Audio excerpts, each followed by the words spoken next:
Website का नाम सुनते ही नए व्यक्ति के मन में कई तरह के विचार आने लगते हैं। वह सोचने लगता है कि शायद यह उसके व्यवसाय के लिए नहीं है और वह अपने व्यवसाय की जानकारी just dial, India mart, yellow page जैसी निर्देशिकाओं पर डाल दे और उसे पूछताछ आने लगेगी और लोग उसके उत्पाद के बारे में जानने के लिए कॉल करेंगे। लेकिन यह एक मिथ या गलतफहमी के अलावा और कुछ नहीं है। आज के समय में ऑनलाइन व्यवसाय बढ़ाने और अधिक से अधिक ग्राहकों तक पहुंचने के लिए वेबसाइट एक प्राथमिक आवश्यकता बन गई है। छात्रों के साथ बातचीत के दौरान मुझे कई तरह के मामले देखने को मिले, जिससे मुझे समझ में आया कि आज भी कई लोगों के मन में वेबसाइट को लेकर कुछ मिथ हैं, जिन्हें दूर करने की आवश्यकता है। इन मिथकों के कारण लोग अगला कदम नहीं उठा पाते और बीच में ही अटके रह जाते हैं। वेबसाइट से जुड़े कुछ मिथ। आज के डिजिटल युग में ऐसे कई मिथ हैं जिन्हें लोग सच मानते हैं, लेकिन आज उन्हें उजागर करना जरूरी है। उदाहरण के लिए, कुछ समय पहले तक फेसबुक को एक फोटो शेयरिंग एप्लीकेशन के तौर पर देखा जाता था, जिस पर लोग अपनी फोटो अपलोड करते थे, लाइक करते थे और कमेंट करते थे। धीरे धीरे फेसबुक नए नए फीचर लाता रहा और कुछ ही समय में उसने फेसबुक मार्केटप्लेस लॉन्च कर दिया, जिस पर लोग अपने उत्पाद बेच सकते थे। लेकिन यह बात कई सालों तक एक मिथ बनी रही और लोग सोचते रहे कि फेसबुक पर कोई अपना उत्पाद कैसे बेच सकता है या व्यापार कैसे कर सकता है। इसी तरह वेबसाइट से जुड़े कुछ मिथ हैं जिन्हें दूर करने की जरूरत है। मिथ एक, सिर्फ ऑनलाइन व्यवसायों को वेबसाइट की जरूरत होती है। कई लोग मानते हैं कि अगर आपका व्यवसाय ऑनलाइन है और आप एक शहर से दूसरे शहर या एक देश से दूसरे देश में अपनी सेवाएं दे रहे हैं या उत्पाद बेच रहे हैं, तभी आपको वेबसाइट की जरूरत होगी, अन्यथा नहीं। उन्हें लगता है कि मेरा जनरल स्टोर है, मैं ऑफलाइन सेवा प्रदाता हूं, मेरा क्लिनिक है, मेरी कपड़ों की दुकान है, इसलिए मुझे वेबसाइट की जरूरत नहीं है। लेकिन शायद उन्हें यह नहीं पता कि लोग उन्हें ऑनलाइन खोज रहे हैं और उनसे संपर्क करना चाहते हैं। लेकिन उनकी ऑनलाइन मौजूदगी न होने की वजह से वे उन तक नहीं पहुंच पाते। वेबसाइट न होने से आप इन सभी लोगों को ग्राहक बनाने का अवसर खो देते हैं और आपके पास सीमित ग्राहक ही बचते हैं। वेबसाइट होने से आप न केवल स्थानीय लोगों तक बल्कि दूसरे शहरों के लोगों तक भी पहुंच सकते हैं और उन्हें ब्लॉग, वीडियो, व्यक्तिगत परामर्श आदि देकर पैसे कमा सकते हैं।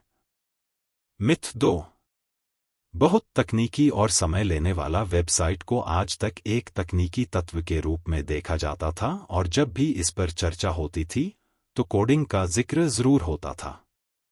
इस शब्द कोडिंग की वजह से लोग उस समय वेबसाइट डिजाइन को बहुत बड़ा काम मानते थे और यही बात आज भी कुछ लोगों के दिमाग में है जो इसे बहुत तकनीकी और समय लेने वाला मानते हैं। हालांकि आज तकनीकी प्रगति के कारण वर्डप्रेस, जूमला, मैग्नेटो जैसे CMS आ गए हैं, जिस पर वेबसाइट डिजाइन करना बहुत आसान हो गया है।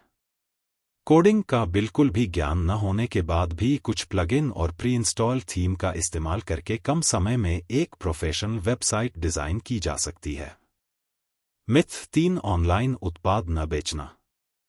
बहुत से लोग सोचते हैं कि जब तक हमारे पास ऑनलाइन बिकने वाला कोई उत्पाद न हो, तब तक वेबसाइट की कोई जरूरत नहीं है। उनके अनुसार वेबसाइट की जरूरत तभी होती है जब ऐसे उत्पाद हों जिन्हें डिजिटल या ऑनलाइन बेचा जा सके। लेकिन मान लीजिए कि एक छोटे व्यवसाय के मालिक होने के नाते आपके पास कोई ऑनलाइन उत्पाद नहीं है जिसे आप बेच सकें, लेकिन आप एक वेबसाइट बनाकर अपनी ऑनलाइन उपस्थिति बना सकते हैं। मैंने हमारे ब्रजरानी सुपरमार्केट के लिए भी यही किया है। आप अपनी पहचान बनाने, ग्राहकों को आकर्षित करने और अपने क्षेत्र में प्रसिद्ध होने के लिए कब तक वर्ड ऑफ माउथ या पारंपरिक मार्केटिंग पर निर्भर रहेंगे? अगर आपका कोई ऑफलाइन व्यवसाय भी है तो आप यूट्यूब, ब्लॉग और सोशल मीडिया के जरिए लोगों से जुड़ सकते हैं, जिससे आपको कई आय स्रोत बनाने के अवसर मिलते हैं। मिथ 4, यह महंगा है। कुछ साल पहले जब लोग वर्डप्रेस जैसे CMS के बारे में कम जानते थे, तो वेबसाइट डेवलपर्स एक बेसिक साइट डिजाइन करने के लिए कई हजार रुपए लेते थे। हालांकि उस समय उनके अलावा कोई और वेबसाइट डिजाइन नहीं कर सकता था, इसलिए उनके चार्ज बहुत ज्यादा थे। लेकिन आज एक बेसिक वेबसाइट 8 से 10,000 के बीच में डिजाइन की जा सकती है। अगर आप एक सफल व्यवसाय चला रहे हैं और आपके पास पर्याप्त धन है, तो आपको इतनी राशि खर्च करनी होगी। अंत में आपको यह भी समझना चाहिए कि उस वेबसाइट से आपको कितने व्यावसायिक अवसर मिलने वाले हैं। मिथ 5 होमपेज पर सब कुछ होना चाहिए। यह मिथ अक्सर उन व्यवसाय मालिकों के दिमाग में होता है जो पहली बार वेबसाइट डिजाइन कर रहे हैं या करवा रहे हैं। उनकी वजह से विजिटर सबसे पहले होम पेज पर आते हैं, इसलिए व्यवसाय की ज्यादा से ज्यादा जानकारी होम पेज पर होनी चाहिए। हालांकि यह सच है कि लोग सबसे पहले आपके होम पेज पर आते हैं, लेकिन इसका मतलब यह नहीं है कि वे आपके दूसरे पेज नहीं देखते।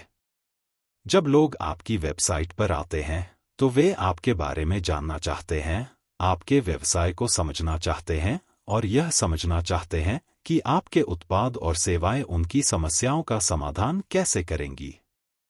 आप यह सारी जानकारी होम पेज पर नहीं डाल सकते, क्योंकि इससे वेबसाइट रिस्पॉन्सिव और ऑप्टिमाइज नहीं होगी और उस पर इतना कंटेंट होगा कि पाठक उसे पढ़ने में आलस महसूस करने लगेगा और वेबसाइट छोड़ देगा। इन सभी मिथकों से जल्द छुटकारा पा लेना चाहिए, नहीं तो ये लोगों के दिमाग में घर कर जाते हैं और उन्हें अगला कदम उठाने से रोकते हैं। वीडियो देखने के लिए धन्यवाद।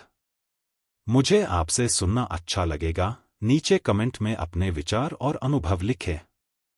और अगर आपको यह वीडियो पसंद आया है तो लाइक, शेयर और अधिक जानकारी के लिए सब्सक्राइब करना न भूलें।